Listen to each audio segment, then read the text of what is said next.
Class 10th का maths का chapter number 9 जिसका नाम है सम एप्लीकेशंस ऑफ ट्रिग्नोमेट्री, इस चैप्टर की एक्सरसाइज 9.1 के क्वेश्चन नंबर 7 को डिस्कस करते हैं। नेक्स्ट क्वेश्चन पे आते हैं। एक्सरसाइज 9.1 का क्वेश्चन नंबर 7 सॉल्व करते हैं। From a point on the ground level पे एक कोई पॉइंट है, वहां से देखा जा रहा है। द एंगल्स ऑफ एलिवेशन लिखा हुआ है ना, तो एंगल ऑफ एलिवेशन ये पढ़ती आपने समझ जाना है कि नीचे से ऊपर की तरफ देखा जा रहा है, क्योंकि जब नीचे से ऊपर की तरफ देखते हैं तब जो एंगल बनता है उसे एंगल ऑफ एलिवेशन बोलते हैं। Of the bottom and the top of a transmission car fixed at the top of a 20 metre high building are 45 degree and 60 degree respectively. एक ही लाइन के अंदर ना बहुत सारी इंफॉर्मेशन दे दी है। ये देखो, एक है ट्रांसमिशन कार और एक है building 20 metre high building. Transmission car fixed at the top of 20 metre high building. पहले 20 मीटर हाई बिल्डिंग है, उसके ऊपर ट्रांसमिशन कार को फिक्स किया हुआ है।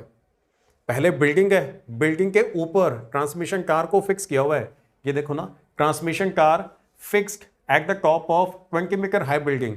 नीचे पहले आपने बिल्डिंग बनानी है, उसके ऊपर ट्रांसमिशन कार बनाना है। जो ट्रांसमिशन कार है ना, उसके बॉटम और टॉप की तरफ जब देखते हैं तो एंगल्स 45 डिग्री के और 60 डिग्री के बनते हैं। क्लियर हो गया? ग्राउंड लेवल के ऊपर एक पॉइंट है, वहां से देखना है। और किसको देखना है? ट्रांसमिशन कार की तरफ देखना है।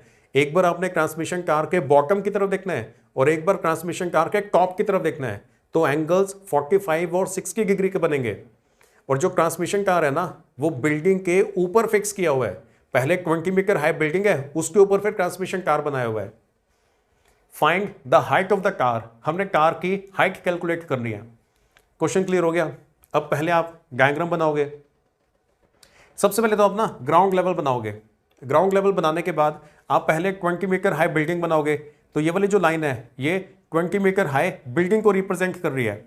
बिल्डिंग के ऊपर ट्रांसमिशन कार को फिक्स किया हुआ है। तो ये सी से लेकर डी तक ये वाला जो डिस्टेंस है वो हमारे कार को रिप्रेजेंट कर रहा है। कार की हाइट हमने कैलकुलेट करनी है। कार की हाइट हमें देनी रखी तो उसे x मान लेते हैं। जो बिल्डिंग है वो हमें दे रखा था कि जो बिल्डिंग है वो 20 मीटर है, तो ये बी से लेकर सी तक ये वाला जो डिस्टेंस है वो 20 मीटर है। और ये लिखा हुआ था ना, from a point on the ground level पर एक पॉइंट है, वहां से देखा जा रहा है। अब ये वाला जो पॉइंट है वो बिल्डिंग से कितना दूर है वो भी हमें नहीं दे रखा था, तो उस डिस्टेंस को हम y मान लेते हैं। अब यहां से ट्रांसमिशन कार की तरफ देखना है। ये जो पॉइंट सी है वो कार के बॉटम को रिप्रेजेंट कर रहा है और जो पॉइंट डी है वो कार के टॉप को रिप्रेजेंट कर रहा है। तो इस पॉइंट से जब आप बॉटम की तरफ देखोगे, कार के बॉटम की तरफ देखोगे, तो एंगल बनेगा 45 डिग्री का। और इसी पॉइंट से जब आप कार के टॉप की तरफ देखोगे, मतलब ए से लेकर डी तक, तब एंगल बनता है 60 डिग्री का। ये देखो, 45 डिग्री और 60 डिग्री, ये दो एंगल्स बन रहे हैं। क्वेश्चन क्लियर हो गया आपको? एक 20 मीटर हाई बिल्डिंग है, बिल्डिंग के ऊपर ट्रांसमिशन कार को फिक्स किया हुआ है। अब ग्राउंड लेवल के ऊपर एक पॉइंट है, उस पॉइंट से आपने ट्रांसमिशन कार की तरफ देखना है। जब ट्रांसमिशन कार के बॉटम की तरफ देखा जाता है तो एंगल बनता है 45 डिग्री का। और उसी पॉइंट से जब ट्रांसमिशन कार के टॉप की तरफ देखा जाता है तो एंगल बनता होता है 60 डिग्री का। ये कार की हाइट कितनी है वो हमने कैलकुलेट करनी है। तो इस कार की हाइट हमें पता नहीं था तो हमने x मान लिया, और ये वाला डिस्टेंस भी नहीं पता था तो इस डिस्टेंस को हमने y मान लिया। बिल्डिंग की हाइट हमें दे रखी थी कि जो बिल्डिंग है उसकी हाइट 20 मीटर है। डायग्राम क्लियर हो गया? अब आते हैं सॉल्यूशन पे। देखो, पहले नीचे वाले ट्रायंगल के अंदर ट्रिग्नोमेट्री को यूज करेंगे, फिर बड़े वाले ट्रायंगल के अंदर ट्रिग्नोमेट्री को यूज करेंगे। पहले छोटे वाले ट्रायंगल की बात करते हैं। ये जो नीचे वाला ट्रायंगल है ना, ए बी सी, पहले छोटे वाले ट्रायंगल में ट्रिग्नोमेट्री यूज करते हैं। ये वाली साइड हमें पता है ना, तो ये वाली साइड, नीचे वाला जो बेस है वो कैलकुलेट कर लेते हैं। तो आप लिखोगे इन ट्रायंगल ए बी सी, ये ए बी सी नीचे वाला ट्रायंगल नजर आ गया ना। एंगल के जो सामने वाली साइड होती है वो हमारा परपेंडिकुलर होता है। ये एंगल बी यहाँ पे 90 का होगा। 90 के सामने वाली साइड वो हाइपोटेन्यूज होती है।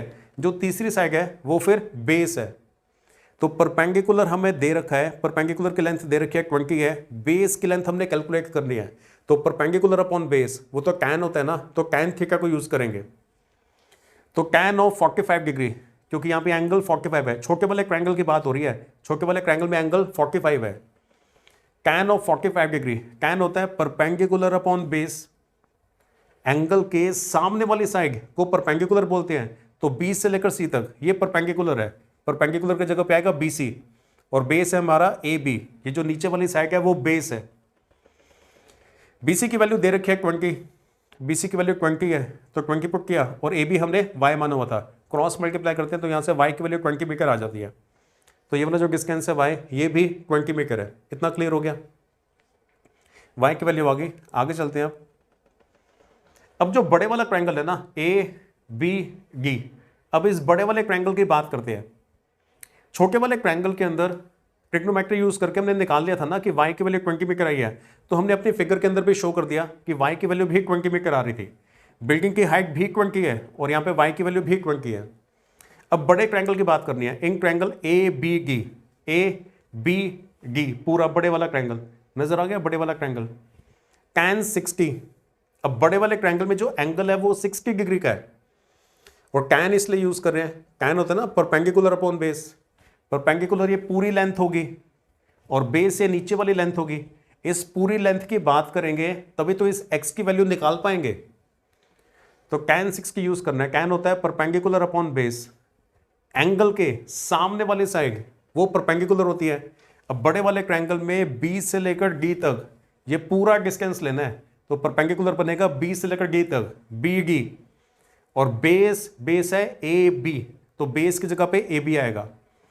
tan 60 की वैल्यू होती है √3, और b से लेकर d तक वो बनेगा 20 प्लस x। जो ये वाला डिस्टेंस है ना ये 20 है, और ये वाला डिस्टेंस हमने x माना हुआ है, तो b से लेकर d तक ये जो पूरी हाइट है वो बनेगी 20 प्लस x। ये क्लियर हो गया। और AB की वैल्यू 20 है, ये AB की वैल्यू 20 है। क्रॉस मल्टीप्लाई कर देते हैं, क्रॉस मल्टीप्लाई करके आप यहाँ तक पहुँच जाओगे 20√3 is equal to 20 minus x. इस 20 को लेफ्ट हैंड साइड पे लेके जाएंगे तो साइन चेंज हो जाएगा। अगले स्टेप में 20 हमने कॉमन लिया है तो √3 माइनस 1 आ जाता है। √3 की वैल्यू पुट कर देते हैं 1.732, ये 1.732 में से 1 सबट्रैक्ट करेंगे तो 0.732 रह जाएगा। 20 को 0.732 से मल्टीप्लाई करो तो 14.64 आता है, तो x की वैल्यू 14.64 है, ये x की वैल्यू 14.64 है। वही था हमारा हाइट ऑफ कार, तो height of car is equal to 14.64 metre. This is the answer. Clear हो गया। डायग्राम कैसे बनाता हूं आपको क्लियर हो गया था ना। एक बार आपने छोटे वाले ट्रायंगल में ट्रिग्नोमेट्री यूज करनी है, उसके बाद फिर बड़े वाले ट्रायंगल में ट्रिग्नोमेट्री यूज करनी है। फाइनली ये बड़ी सिंपल सी कैलकुलेशन थी, फाइनली हाइट आपके पास आ जाएगी 14.64। This is the answer.